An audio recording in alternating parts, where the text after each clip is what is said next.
Hello friends, today we are discussing pulse width modulation. In my last video, I already discussed the content of pulse modulation in detail. What are the different types of pulse modulations? And I already elaborate the content of pulse amplitude modulation in detail. And in today's video, we are learning regarding the pulse width modulation. Now, this is the complete pulse modulation. In this we say that x of t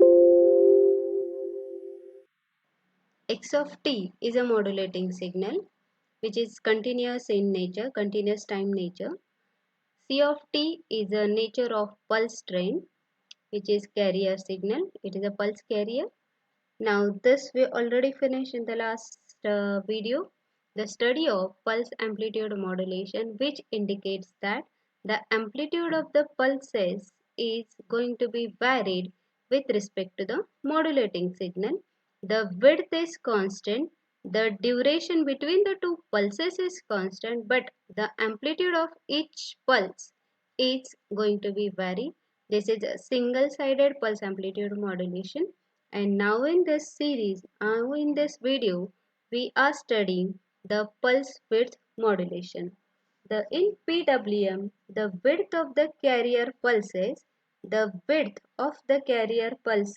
is varies in proportion with the amplitude of the modulating signal. As seen from the waveform, the amplitude and the frequency of the PWM are remain constant, only the width is changes. That is why the information is contained in the width variation, whether it is similar to the frequency modulation. What we say for the frequency modulation, the frequency of the pulses is going to be varied by keeping the amplitude and the phase constant. Some noise.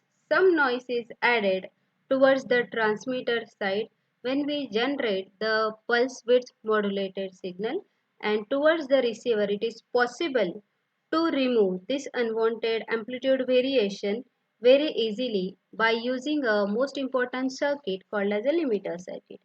As the information is contained in the width variation, it is unaffected by the amplitude variation introduced by the noise. The PWM system is more immune to noise than the PAM signal. This is a generation of pulse width modulation. This shows the block diagram of how the pulse width modulation is generated. Now we are using the two most important block in this circuit, in this block diagram. One is a modulator. The input to the modulator is a message signal, and the second input is the carrier signal. The second important block in this block diagram we are using, it is a sawtooth generator. This is op-amp as a comparator, and after the op-amp sometimes we are using a clamp circuit, or sometimes we are using a monostable signal generator or monostable, which is basically used for the pulse position modulation. Towards the monostable multivibrator we get ppm output, and the output of the comparator is a pulse width modulation. Now we will see the operation of this one.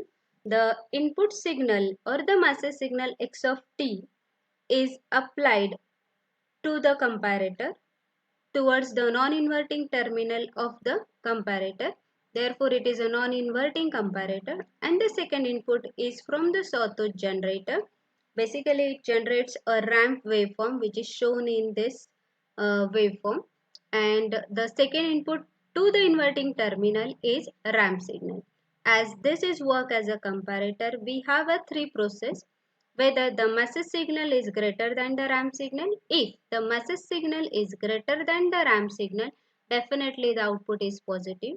If the message signal is less than the ramp signal, definitely we have a negative output. And by comparing this two waveform, this is a output of sawtooth generator, and this is a message signal x of t. When they are crossing to each other, the generated output will be treated as a pulse width modulation. When we see this waveform with a crossing of ramp, this shows that this is a crossing over to the this modulating signal and the width is generated. This shows in a first pulse. The sawtooth generator generates a sawtooth signal of a frequency fs. Therefore, the sawtooth signal in this case is work as a sampling signal. It is applied to the inverting terminal of the comparator. The modulating signal x of t is applied to the non-inverting terminal of the same comparator.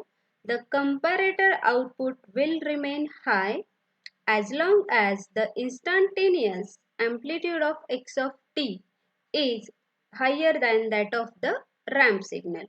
This gives rise to the PWM signal at the comparator output. Now, leading edges of the PWM waveform. Leading edges of the PWM waveform is coincide with the following edges of the ramp signal. Thus, the leading edges of the PWM signal are always generated at the fixed time instant. Therefore, the PWM signal is said to trail edge modulated PWM signal. Now, in a simple way, we say that when there is a crossing of modulating signal x of t with a sawtooth generator signal ramp signal, they are producing the output, and that output is called as a PWM output, and in such a way the pulse width modulated signal is generated.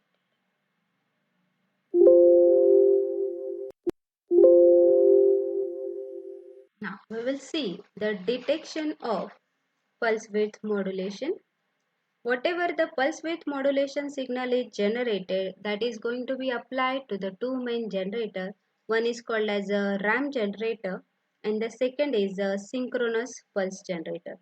The PWM signal is received at the input of the detection circuit with a noise. It contains the some amount of noise. This signal is applied to the generator which generates the PWM signal. The some form of noise is removed and the pulses are a square. The generated pulses are applied to the reference pulse generator. It produces a train of amplitude or the constant amplitude and constant width pulses. These pulses are synchronized into the leading edges and the following edges, and after that this PWM signal is applied to the ramp generator. The output of it get a constant slope ramp for the duration of pulses. The height of the ramp is proportional to the width of the PWM pulses. The constant amplitude pulses at the output of reference of pulse generator is added to the ramp signal. This is a adder circuit. The input to the adder circuit is from the pulse generator and the ramp generator. They get added and the constant amplitude pulses at the output of reference of pulse generator is then added with a ramp signal. Then the output of the adder is clipped off at the threshold level to generates the pulse amplitude modulated signal at the output of clipper. The role of the low pass filter is to recover the original modulating signal from the PAM signal, and the output is observed in the originality of signal. This shows the waveform of the pulse width modulation. This is a distorted pulse width modulation signals which carries the some noise, therefore it contains the somewhat waveform nature of a modulating signal with a square nature. Now this is a regenerated pulse width modulation which removes the noise. This is a ramp generator which shows the nature of slope. Then a constant part and then following edge. Again the ramp generator which is going to be change the width of the pulses. This is a pulse generator output which is in a nature of the carrier signal with a fixed duration. When they are going to be multiplied, this nature shows that up to this output is in a ramp form, then remains constant, and then after with a changing content of the pulse generator, they get added, and this shows the added output. Same, the summation signal will be indicate this is a ramp signal, then the up to this is constant, and by the adding of this ramp and the pulse generator output, it is somewhat flip levels. Now what are the different advantages of PWM? Less effect of noise, that is very good noise immunity. Synchronization between the transmitter and receiver is not essential, which is very essential in PAM also and PPM also. It is possible to reconstruct the pulse width modulation signal from a noise PWM. Thus, it is possible to separate out the signal from the noise, which is not possible in PPM. What are the different disadvantages? Due to the variable pulse width, the pulses have a power content or the variable power content. So transmitter must be powerful enough to handle the power corresponding to the maximum width pulses. The bandwidth requirement of the PWM is very large, and due to that the circuit complexity is also there. Its a circuit complexity is maximum in PWM, where we are using the PWM technique in most optical fiber communication we use. In lamp dimmer applications we are using pulse width modulation. For sound productions we are using the pulse width modulation technique is there. Thank you so much.